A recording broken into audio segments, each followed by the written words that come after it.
Good evening, everyone. I'm Josh Benson. And I'm Stacy Scheibel. Thank you for joining us. A jail smuggling operation involving crack cocaine and other contraband was caught on video but missed while it was happening live. The correctional officers were not reprimanded, and we wanted to know more about how something like this could happen in broad daylight and be missed. 8 on Your Side investigator Walt Buteau is here live, tracking the story he broke.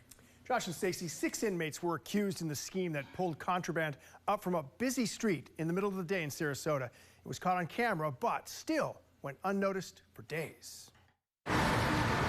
No one noticed from the outside of the jail on busy Ringling Boulevard, even though Sarasota County Sheriff's Office investigators say this brightly colored line made out of several jail-issued headphone cords was strung from a crack in a window in cell block E during the day on at least 4 different dates in October. After figuring out what was going on, investigators reviewed surveillance video that they allege shows inmate John Hicks chipping away a corner of his cell window and later tying the line to this broom handle to fish up contraband, including a bag of what was determined to be crack cocaine. We wanted to know if the sheriff's office monitors the surveillance cameras live, but no one would comment on that. Spokesperson Evan Keats tells me, as for the surveillance videos, the sheriff's office will not comment on how the agency conducts security matters. We reached out to security expert Dean Draco, who tells us protocols differ from state to state and department to department. But I can tell you in general that most people require security personnel to watch security monitors for long periods of time. The video also shows Hicks using a sheet to obscure the view of his cell from cameras. The arrest affidavit says when the sheet is removed, you can see the window has been altered.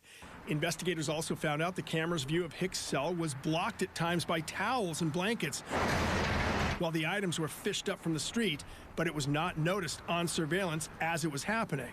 Draco tells us correctional officers can miss even what seems to be obvious due to factors including fatigue and the number of cameras they're watching. A facility like that might have 100 or even 1,000 cameras. And, you know, if you have a few people watching that many cameras, it's pretty easy to miss stuff. The officers involved are not blamed for doing anything wrong, according to Keats, who tells me no personnel were reprimanded as there was no violation of policy.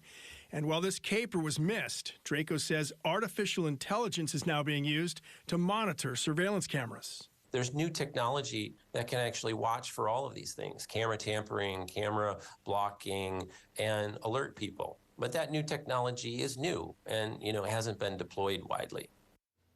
There was an initial report that a weapon was smuggled in, but the sheriff's office tells me a weapon was not found after an extensive search of the jail.